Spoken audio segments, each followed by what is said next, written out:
So here we are still in Charlottetown, Prince Edward Island. Most of us have come all the way from Ontario to show the truth of abortion, and we're outside a high school, and we're talking to three young gentlemen, three young men. You know, those kind of people that have Y chromosomes, and that's us. So we're all men. We're going to talk about abortion and related issues. So we'll talk to, I've met, we kind of introduce ourselves. I mean, what's your name again? My name's Cameron. Cameron, Parker, and Dakota. Sorry? Dakota. Dakota. Okay, so we'll start with just kind of, we'll just throw it out there. We were talking about the sort of the standard slogans they always use for pro-choice, which is my body, my choice. Now, do you want to talk about that? Like, how does that make any sense?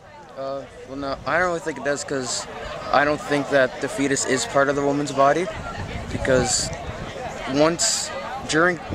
right after conception, the fetus has a whole new genetic code that determines how tall it will be, its weight, its like predisposition to mental illness. It's still part of her body.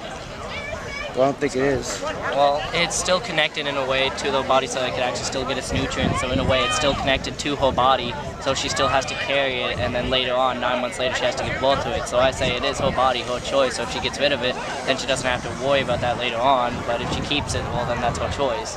Hence your body, your choice. How does it have a completely separate genetic code and heartbeat and completely different organs that aren't from the father or from the mother? Well, when it starts up, it still has half the father's DNA, half the mother's DNA, and then it mixes that to create its own DNA.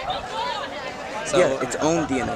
Yeah, but at the beginning, before it fully develops in its own way, then it's still technically half the mother, half the father, and either way, it's still connected to the mother to give its nutrients so it can grow. It doesn't matter if it's connected. Right at conception, it creates the genetic code. So right when the sperm meets the egg.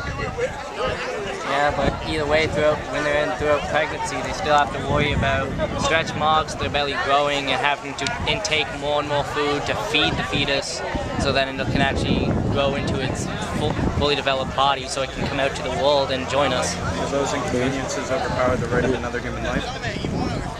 Yeah, but at the moment, they're not even technically fully developed, so they're just technically we're not fully developed. Yeah, but right now we can still have a say, because we can talk. They can't, because they're in the womb, so they don't get no say in the argument, because they don't get to come out and get a say, because we abort them. True enough. I'll get your point on that. Yeah, that's true. No, I guess you guys, that's excellent. This is actually a civil debate on abortion. We have a person who's from one side, right? And we have a couple of other guys here. We're all men. But guess what? You know what? This is a human rights issue, isn't it, really? It's not about whether we're men or women.